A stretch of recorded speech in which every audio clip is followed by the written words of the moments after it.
Hey everyone, welcome to another exciting tutorial. In this tutorial, we are going to make this scene in Blender, learn some blending techniques. So let's get started.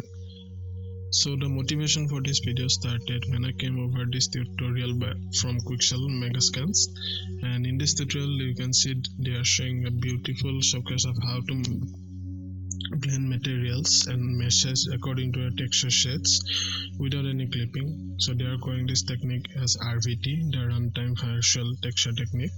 And I just wanted to try it to integrate in Blender and see for myself how much we can push Blender in terms of blending multiple materials.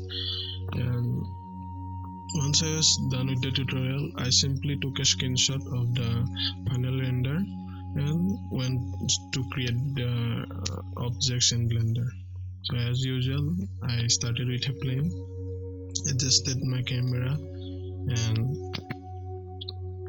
simply adjusted the focal length, its location, how much it is going to get tilted on the Y and X axis. And once I was done with that, I added a light and subdivided the plane something like 40 or 50 times. After that, I went to the sculpting workspace and started sculpting the rough terrain that we are going to work in.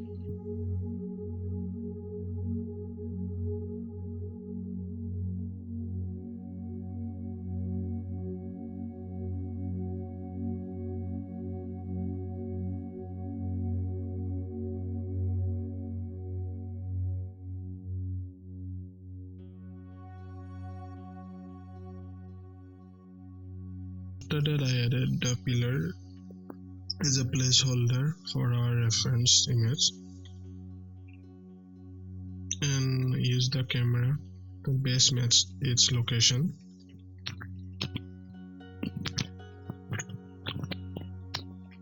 And adjusted the light for better light values. And then I went to the material editor, added our materials, and after that I started adding all the Megascan assets that we are going to use in this scene. First starting with a rock Megascan that I found on Quixel Megascans. So I adjusted the camera a bit before doing that, and then simply added one of the terrain objects which is going to hold our pillar, and then place its location to something that is close to our reference image, and then I added the materials as usual, and then added the rock Megascan and used it as our background element.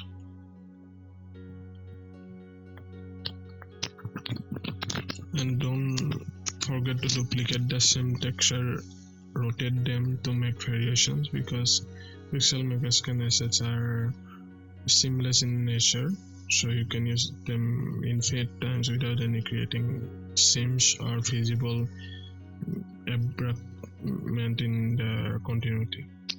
And so I use the rock texture to cover our finishing point for the plane, so that it appears as if a part of a terrain.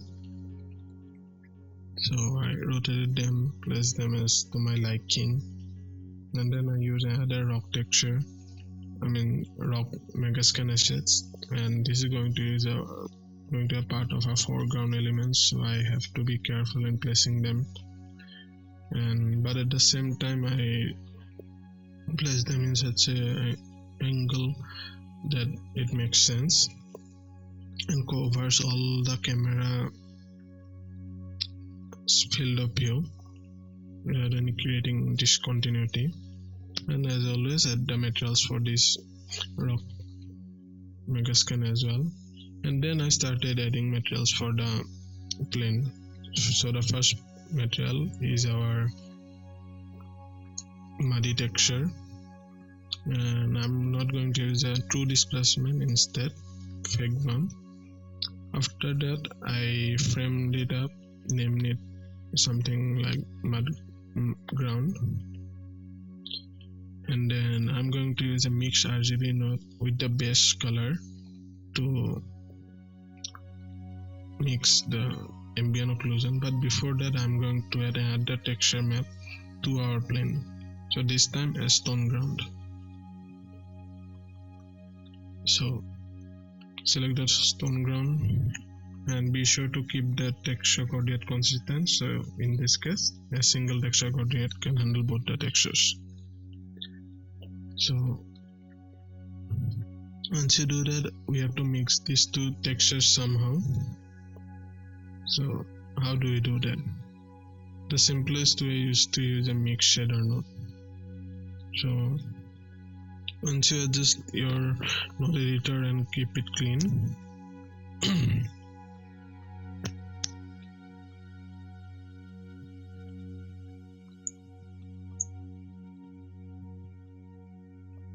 don't forget to name your textures carefully. So name the second texture shade as well, and you can add the ambient occlusion map with the base color. Set it to multiply to make more depth on the scene,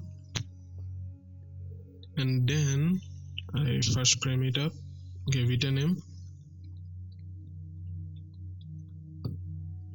and added a mix shader, and simply added the first texture shade on the first socket, second texture shade on the second socket, and added our output to the material output.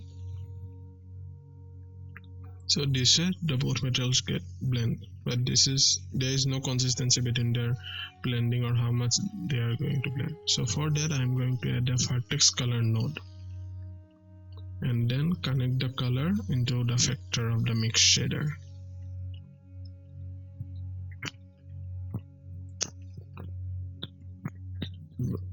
After that, we have to somehow separate the colors. So for that, use a separate RGB node. So search separate RGB, and then the red channel is going to get assigned initially, so keep it like that, and then go to your object view. You can change the assignment of the red color on the scene, but in this case I'm going to keep it as like it. After that, go to your material view or your final rendered view and change that object mode to Vertex Paint mode. Since we have used the red channel, you have to change the color of your Vertex Paint as well. So change your color from white to red. Be sure to keep it purely red, no color mixing anything. Then go to paint, set vertex color. So here we have the red color. So anything that is assigned to a red color is going to be available on our scene. In this case, the muddy layer, and if I exchange it, the stone ground. And if we hit Control during our texture paint or sculpting anything, it removes what initial action we used. So for that, if I go to our Vertex Paint mode in the object view, not in the rendered view but on the object view, and if I hit Control, it simply removes the red color from the scene. If you have less consistency while painting, subdivide the plane again, because we need a lot of vertices to make the paint more smooth. So I subdivided it twice, and then again jump over to our Vertex Paint mode. Jump over to Vertex Paint mode, and if I hold down Control, you can see that the red color gets removed, and in this case the second texture set get exposed to our plane. So in this way you can mix the diffuse texture of the two materials, holding down Control to remove the red color and expose the second texture shade on our scene. And don't forget to use the reference while vertex painting where you want the textures to blend. So I went to the camera view and simply started painting.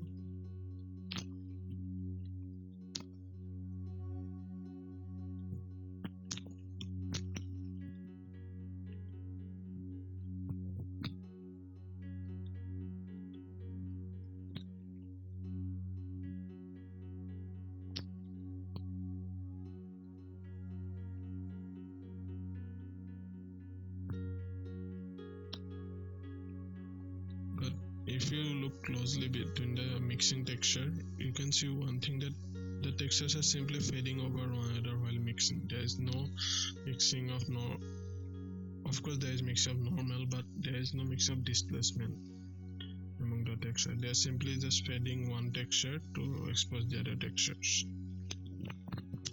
So we have to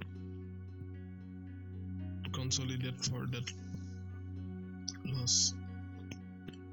So before doing anything else, paint the textures to your liking, because this is going to our base on which we are going to frame the entire workflow of our material blending.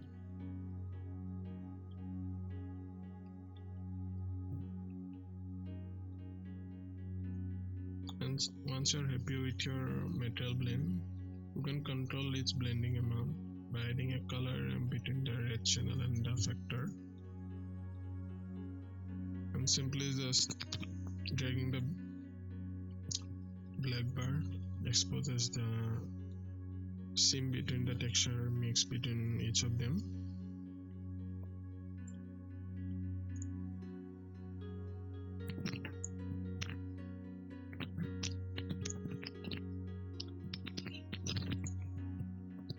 Now once you're done adjusting your color ramp, you can take care of the other things as well. Just don't forget that don't take the brush too extreme. Now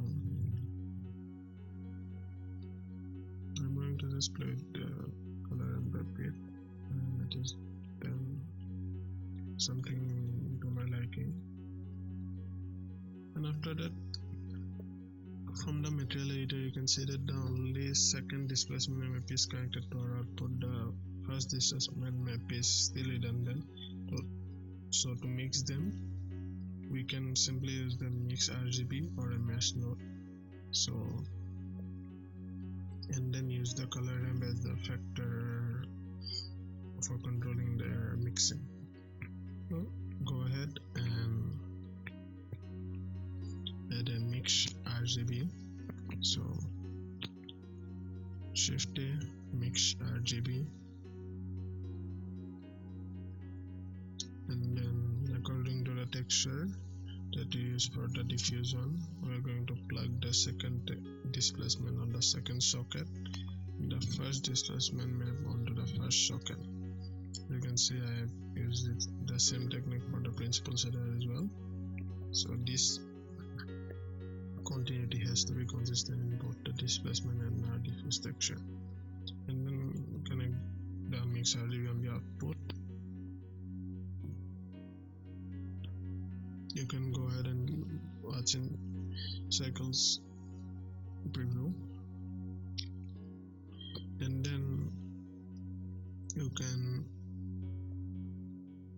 see that the displacement maps are mixed quite neatly, and then use the factor of the color ramp and plug it to the factor of the mix RGB, and then set the blending mode to divide or multiply. In this case I'm going to use divide because it works good for me. You can also set it to multiply, but for our initial mixing I'm going to use the use the divide mode of blend, but it is still not mixing it so properly that we had expected. It's just simply one texture is simply just fading the texture over it, nothing else is happening, but we want the displacement mesh to actually affect their mixing. So how do we do that actually? Is if we have a method to mix the displacement maps and use them to actually affect the texture blending instead of just one texture fading over the other to expose. So to do that, I'm simply going to duplicate the displacement maps for each of the texture set. So the first displacement map and the second displacement map. So after that we have to take care of one thing. What we can do, we can tell Blender to see if there are two displacement maps, one is larger than the other, and simply fill the crevices by the smaller ones by simply comparing the depth of the two displacement maps. I can connect the displacement for the both textures and then use a mesh node to blend them. So go search mesh node and set the transfer mode to compare both the displacement maps, and simply as the original order connect the first color to the first socket, second color to the second one, and then use a value node to control the epsilon of the compare node. So after that you can use a color ramp to connect to the original RGB channel of our vertex color, and for that I'm going to use another method, set its transfer mode to maximum. But I ended up removing the color ramp because it didn't serve much purpose. So now if I change the value on the value node, you can see that something is happening. And to look it more closely, I played with the color ramp to see if it's affecting anything on our texture view, but nothing is happening. So I later ended up removing. Now if I go to EV view and drag the value node, you can see that one of the texture is exposing the other texture, and that too with the response to the displacement maps, and nothing is fading over one another, simply just displacement map is controlling their blending amount. So with that we end our first material blending technique. So second is mesh blending using a texture node. So what do I mean by that?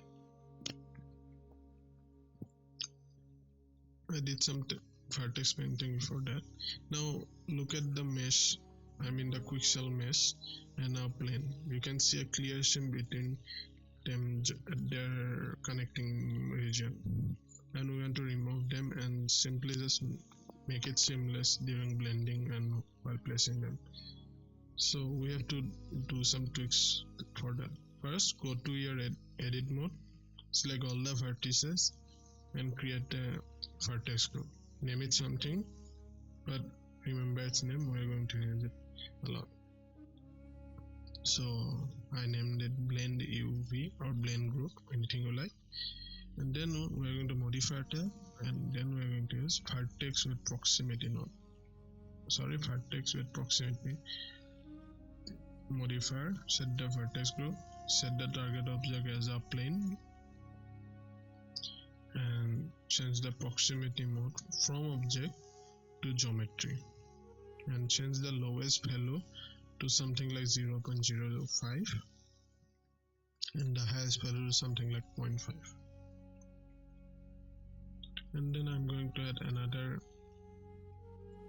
modifier. This time it's the data transfer node modifier. Set the source to our plane, set the vertex group, go to face corner data, select custom normals and select base matching normal, and then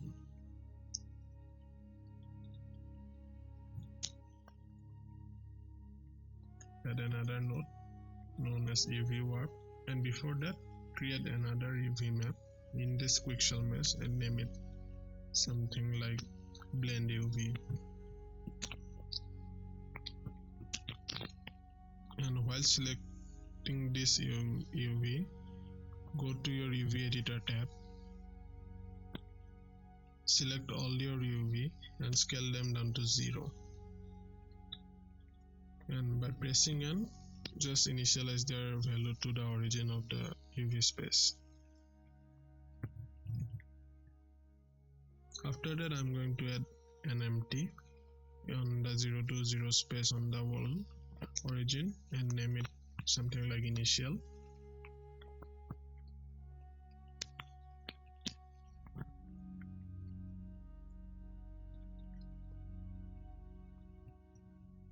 and then duplicate it, name it like final, and by pressing N just move it on one unit on the XY space, so it basically a square in the world space. And then on object from, select the final empty,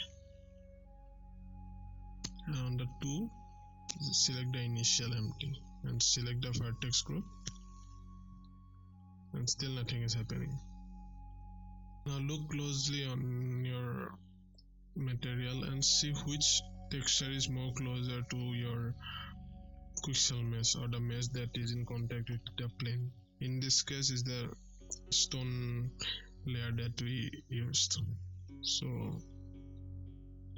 go to your material editor and just check it for yourself if there is something wrong, and see which material is the mesh is in contact with. So copy that stone material by simply dragging the box select mode over the material and pressing Ctrl C. Okay, and inside the Quixel mesh, since you have to blend them, I am going to paste this material inside the Quixel mesh material editor. After that, I have to blend both of these textures. So for that, I am going to use a mix shader. As usual, mix shader used to mix multiple shaders. So connect both of them, and in the factor, I am going to add a UV map node.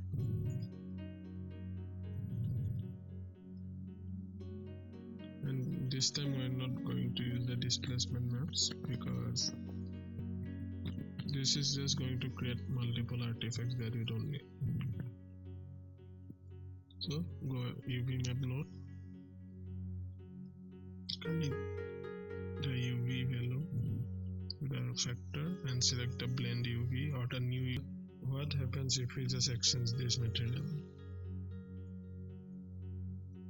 Magically everything blends.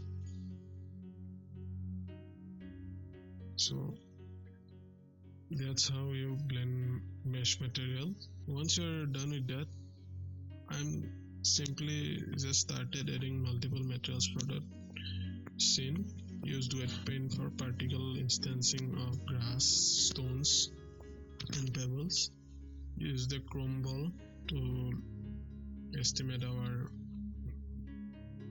HDRI, and after this nothing major is remaining. Simply it's all about just adding materials and making the scene more lively. So I added plants, everything that I am going to use in this scene is from Quixel Megascans, so nothing is a paid thing and everything is free. And Wadden has been used so far, so anything can do this kind of thing inside the vanilla blender. And then for the climbers or the ivy that I'm going to use on the pillar, I simply use the decal map that I got from Quixel Megascans. Use the knife tool to cut them off, and simply added edge loops to give them shape, and then shape it something to my liking, and use the shrink wrap modifier to wrap it around the pillar and the stones as well. And if something is not to your liking and if you can't adjust it, keep it like that. We can always adjust it in our post process or the post production. So for the grass as well, I used another particle system and used hair to instant it. Used wet paint mode to scatter the hair on the plane, and roughly use it wherever I want. Play with the strength if you don't want a lot of hair. Red means 1 and green means 0. Always go back to your material editor and check if everything is under control. Then randomize their scattering so that there is more variation in the scene. And don't forget to play with the hue of the material so that it blends more beautifully with the scene and there is no inconsistency in the look of the scene. So always go in the material editor and simply play with the hue of the scene. So here you can see I adjusted the hue for all the foliage that I am using.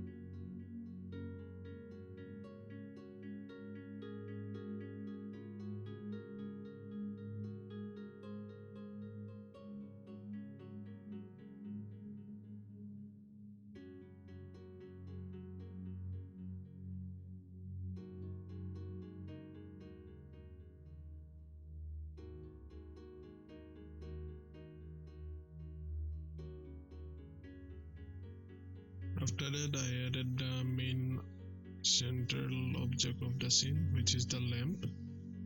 So it's another asset that I downloaded from Quixel Megascans.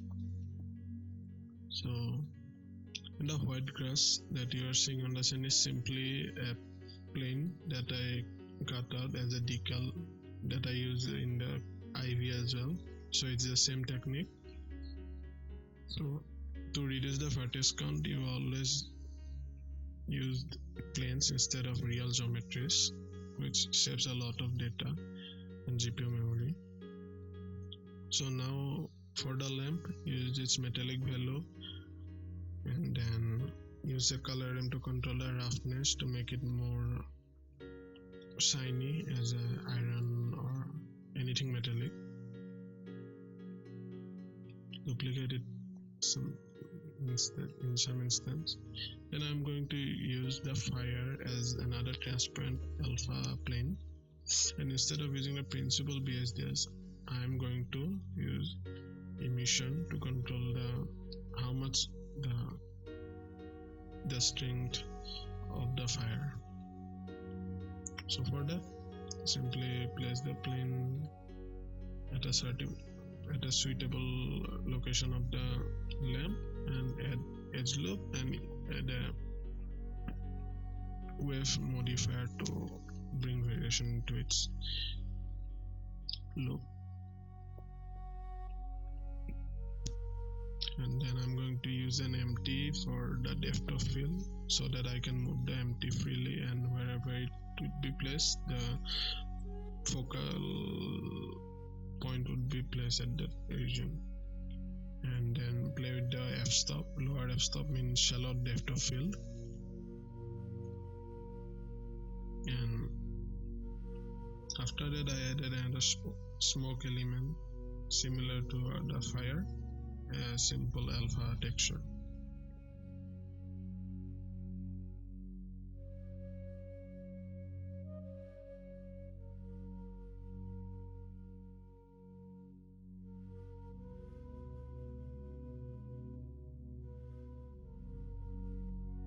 After that I used the noise texture to make a plane with a variable noise distribution and then use it as a transparent object. And why I did that is that if I just pass the light across this noise plane, you can see that the movement of the noise texture create the variation of light travel. So if I have a volume cube and if I use the light across this noise plane, you can see beautiful volumetrics forming from a distance. So that's the main reason for using that. And then I use another noise texture to plug the density of the volume shader. this gave more variation in our scene. And this is my compositing layout. It's nothing much, a simple glare and a lens distortion node. And after that, anything we have to do is in Photoshop. So render the scene. It took 6 hours to render the scene in 4K at 1000 samples. And in Photoshop, I'm simply going to use the stamp brush by pressing S and simply paint over the rock wherever I saw clipping of multiple textures or anything like that. So in this case, I didn't like the clipping of the clipping of the ivy above the rock. So simply paint over this rock and remove the ivy, and always keep the shadows consistent to keep the realism in depth.